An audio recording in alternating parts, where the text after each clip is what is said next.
Hello, excuse me, তোমার নাম্বারটা দেওয়া যাবে? কি বলতেছেন এসব আপনি? না, রাতে আসবো তো নাম্বারটাই যদি না থাকে তাহলে কিভাবে কল করে আসবো? আশ্চর্য, নাম্বার চাচ্ছেন একটা মেয়েকে রাস্তায় ভাবে দাঁড় করিয়ে, তারপর আবার বলতেছেন আমাকে কল করবেন রাতের বেলা। কি সব জাতা কথা বলতেছেন আপনি? আর আপনাকে তুমি চিনিও না। আরে ভাই, আপনি এসব কি বলতেছেন? আপনাকে তো আমরা চিনি না, তাহলে নাম্বার কেন দিতে যাব? আরে বাবা, তোমরা এমন কেন করতেছো?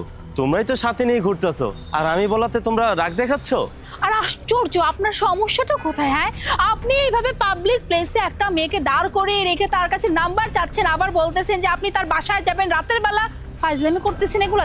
দেখেন ভাইয়া, আপনাকে না ভদ্রভাবে বলছি, প্লিজ এখান থেকে চলে যান। আপনি হয়তো যেরকম মেয়ে ভাবতেছেন, আমরা না সেরকম মেয়ে না।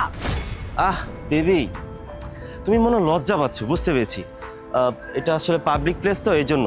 আচ্ছা সমস্যা নাই, তুমি একটা কাজ করো, তুমি তোমার নাম্বারটা দাও, আমি তোমার সাথে কল করে বা তোমার সাথে কথা বলে আমি ঠিকই চলে আসবো, কোনো সমস্যা নেই।